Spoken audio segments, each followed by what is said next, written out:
Hello, it is I. Now around a year ago, Forza Horizon 5 was getting a lot of backlash because the community felt really disconnected from the franchise as the developers always catered towards the casual gamer. But as of recently, the developers over at Playground Games have actually been adding features that we want, including many features which I requested in my older videos. So in today's video, I'll be going through 8 features which I asked for in my old videos which Playground Games have actually added to the Forza Horizon 5 3 post updates. Anyways, 4,000 likes is the target as per usual. Also make that habitual, turn it into a ritual, and at the end of the video, I will really miss you all. Anyways, without further ado, let's get to this video.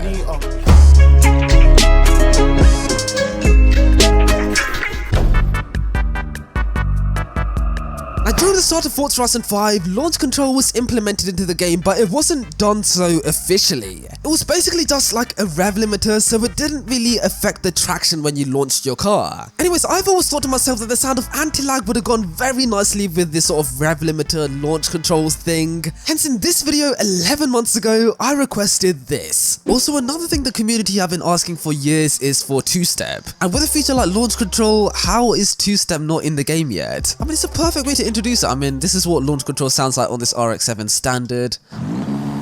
But imagine if we had two-step and when we initiate launch control, it sounds like this. Hey, that would be nuts, you know. And now, as you can see, yep, anti-lag is finally in the game, which is brilliant. Though the anti-lag in this game isn't exactly realistic. I mean,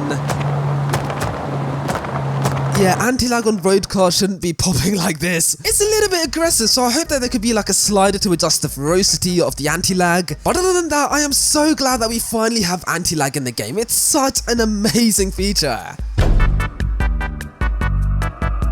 Now, the photo mode in Forza Horizon games have largely remained the same ever since Forza Motorsport 5, which was in 2013. And as good as this photo mode was, it was getting a little bit outdated, so I decided to request this in this video. However, there is a problem, a very big one, and it's the fact that there is no time of day adjuster. Okay, now you're probably wondering, time of day adjustment in Forza, man, that is so advanced, you'd never get that in the game. Oh, but believe it or not, it has been seen in a racing game already, because in the crew, yeah, there is full time of day adjustment, sun adjustment, and you can even control the weather. So come on, for a video game so focused on graphics and photo mode like Forza Horizon 5, time of day and weather adjustment in photo mode would be really good, or even in free roam, hey, that would be really nice as well. Okay, now we didn't get time of day adjustment in free roam because that would have been a little bit crazy, but we did get it in photo mode because if I go all the way down to time of day, then you can actually adjust the time of day. That is so cool. And guess what, you can actually adjust the weather as well, just like I asked for, which is brilliant. Thank you, Forza, for adding this. Now, not only did they listen to us with this feature, but they actually outdid themselves as well. Because with this new photo mode, you can actually bring your driver outside of the car like so,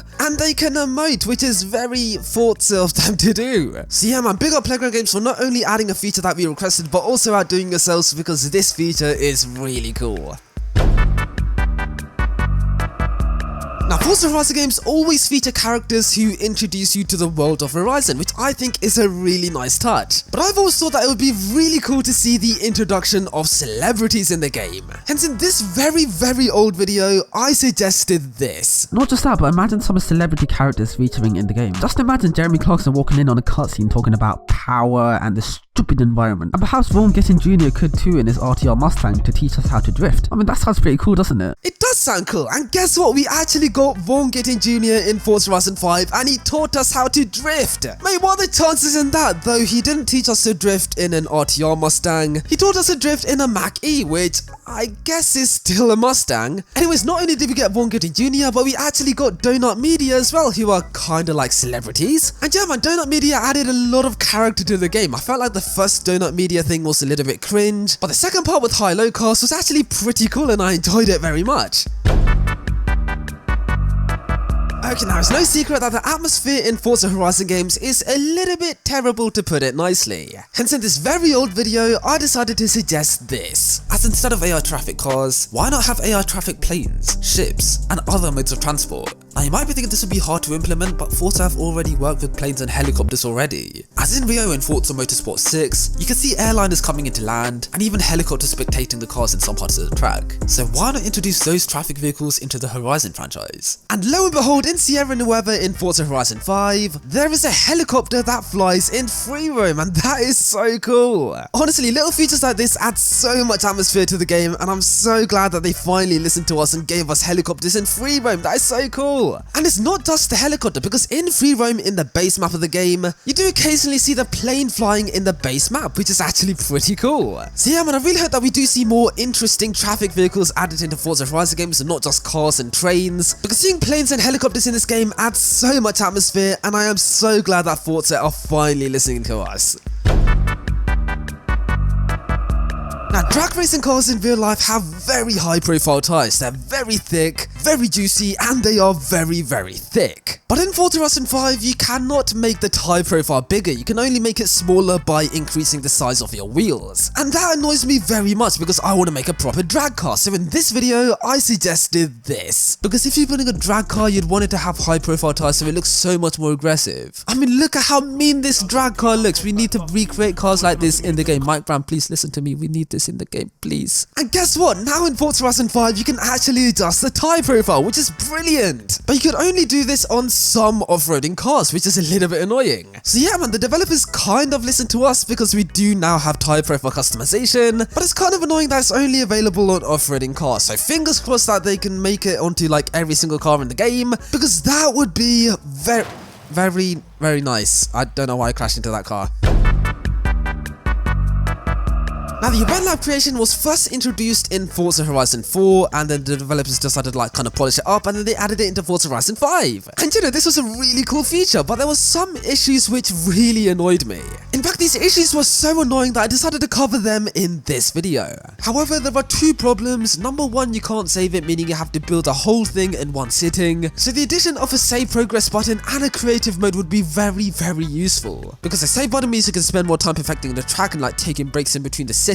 Another problem is that there's no option for you to lock your track pieces into place. So if you're creating a dome like I did in my Squid Game video, the track ends up being very bumpy and glitchy. And finally, you cannot try certain Eventlab creations offline, which is so annoying. And thankfully, the developers have fixed every single one of these problems, which is fantastic. As you can now actually lock the pieces together, meaning the tracks can become very smooth with no glitches. You can also save the track's progress so you don't have to build everything in one sitting, which is a lifesaver. I love this feature so much. And lastly, you don't have to be online to try out certain Eventlab creations, which is brilliant. So developers, thank you very much for fixing these problems, because nowadays the game is so much more enjoyable.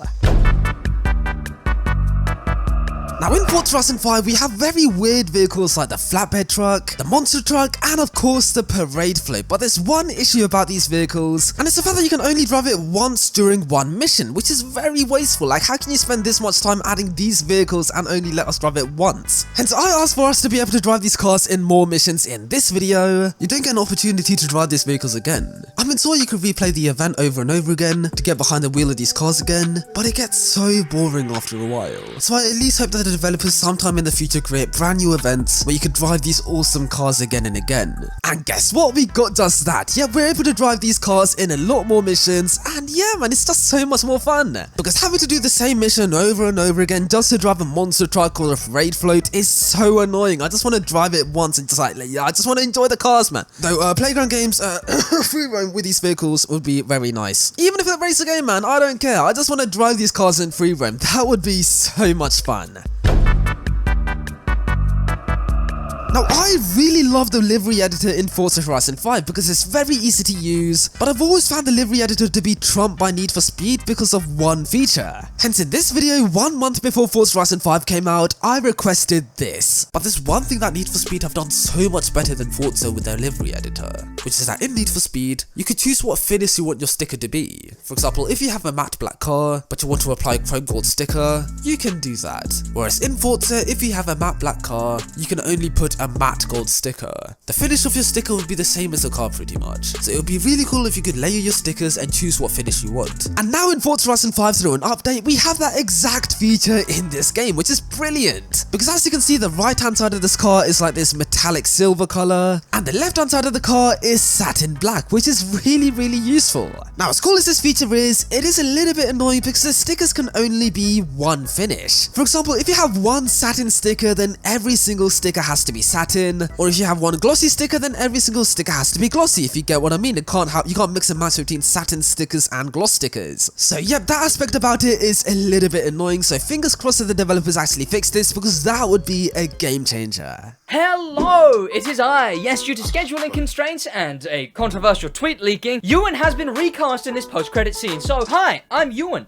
Click this video, click it, watch this video right here. And if you want to subscribe to this channel, click there. It'll make you subscribe, it'll give you the prompt, subscribe. Anyways, have a good one, guys. Cheers.